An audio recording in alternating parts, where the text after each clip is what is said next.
sorry ass DJ.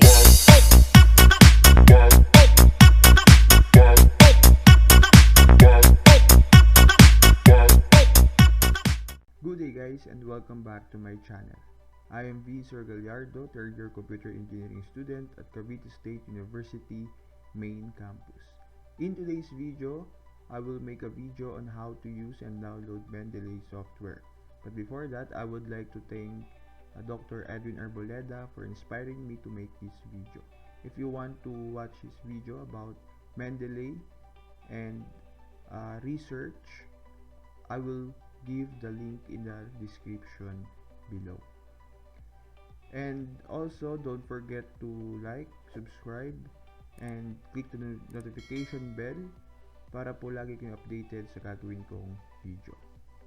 So first step po on how to use Mendeley is, syempre, we need to download Mendeley software. Go to google.com, then type Mendeley software. Then kapag na-type nyo na po ang Mendeley software, automatic may mendeley.com yung pinaka first po ang i-click natin. Then pipili ka kung anong available na OS ang gamit mo. For example, you have Windows OS, so you will just click this one. And if you have Mac OS, this one. And for Linux OS, this one.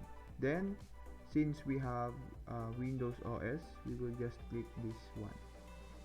Click download Mendeley desktop for Windows. Then hintayin lang po nating mag-download yan. Step 2, install Mendeley software. Babalik po tayo sa browser. Then i-click natin tong Mendeley desktop, open file. Click yes. Next. Click next. Click agree. Next. And click install Mendeley software. So we will wait until this Mendeley desktop is being installed. So mag-iintay lang tayo. Then click finish. And magpa-pop up na po si Mendeley desktop. Step 3, create an account.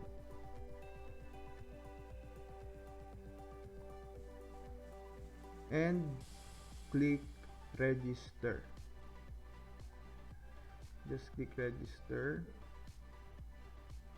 Yan, kung wala pa po kayong account, magre-register lang po kayo dito at ilalagay nyo lang po yung needed information. Since may account na po tayo, we will not make a new account. So diretso na po tayo sa ating Mendeley software. So ilalagay ko lang po yung email ko and yung aking password.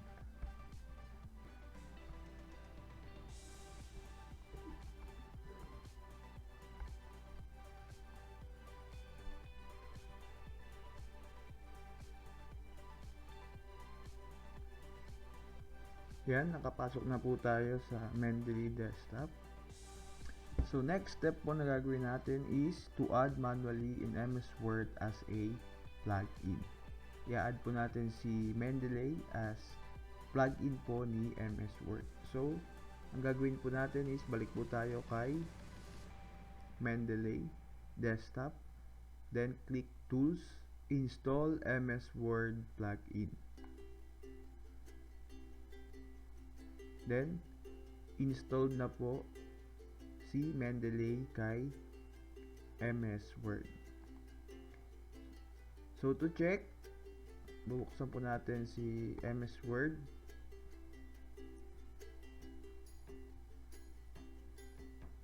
Blank document and click preferences. Makikita na po natin na si Mendeley ay installed na po kay Microsoft Word as plugin. And step 5, download free articles. So magbibigay po ako ng link dyan sa ating description box para po mabuksan nyo at makadownload po tayo ng libreng articles. And for step 6, cite the download article in your paper. So, ang gagawin po natin, punta tayo kay Word. Then, kunyari, tungkol kay artificial neural network yung ating gagawing yung isa-cite natin na journal article. So, gagawin po natin, i-click lang natin yung reference, then insert citation.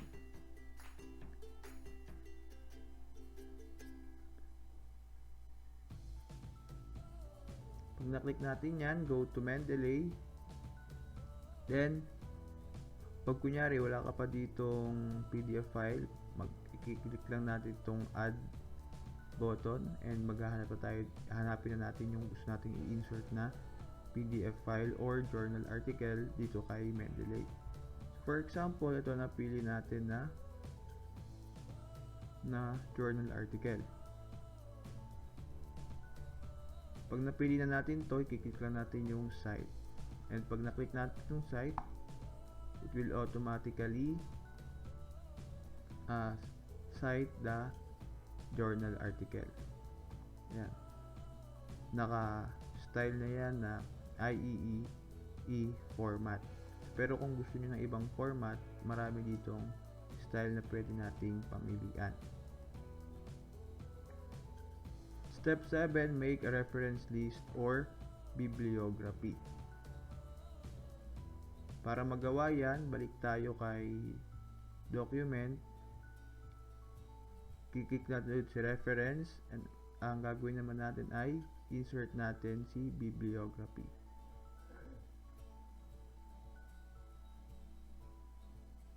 Yan, kunyari, ayan, magkadikit. Pero kaya natin dyan, kunyari, ang bibliography, syempre sa mga bandang last page yan. Dito natin maglalagay ng bibliography. Ayan. Automatic nang nagagawa yung reference ng isang journal article or bibliography. Automatic na nag-i-insert. Halimbawa, kulang pa yan. Artificial network. So, pati mag-insert. Insert tayo ulit. Go to Mendeley. Pili naman tayo dito. Ito.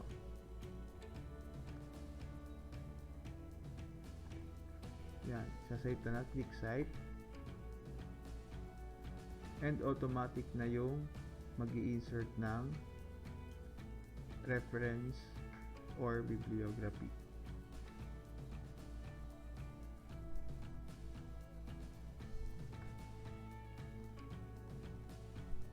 Step 8, editing a detail of the article. Para magawa po natin yon, so ang una muna natin gagawin, i-check muna natin if tama po ba yung nakasulat dito sa gilid. Yan. So to check that, for example, let's click this, then IEEE neural networks. Ayan, tama naman po. Journal. Year 2009. Tama. Volume 20. Tama. Issue number 9. Pages 1403 to 1416. Tama. Tama naman po. Pero kunyari, mali yan. Para ma-edit yan, i-click lang natin yan at tayo na ang magdadagdag. At pwede natin ulit siyang ilagay doon sa ating document. Pero since tama yan, hindi na po natin yan babaguhin.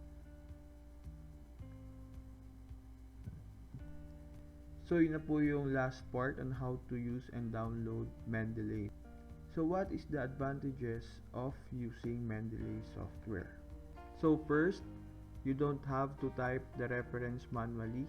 It automatically cites and put its reference or bibliography.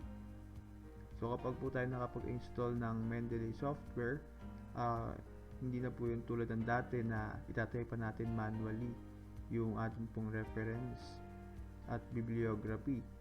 Di ba po? Meron pa po tayo dyang mga pinakabisa kung anong style po ba ng bibliography ang ating gagamitin. Pero through the use of Mendeley software, mas napapadali nating gawin ang pagre-reference at paglalagay ng bibliography.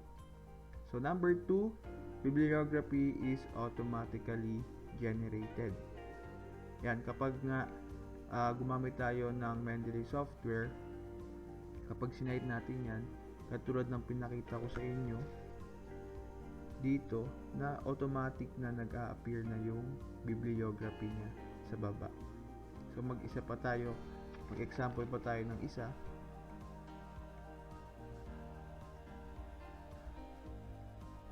Again, click natin sa reference and insert citation. Go to Mendeley site and automatic na i-insert na yan ng bibliography. Number 3, it's easy to change and choose the format for your reference citation and bibliography. Ayan, tulad po ng like what I show you before.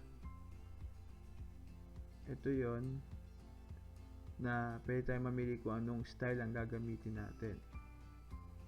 IEE, E-format ba, cite them, right hand edition ba, and yung sa style naman kung APA ba, Chicago, and yan.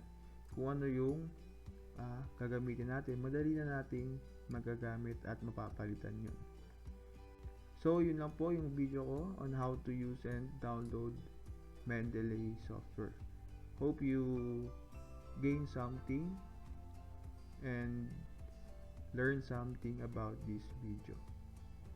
So again, don't forget to like, subscribe, and click the notification bell para po lagi kayong updated sa gagawin nating video.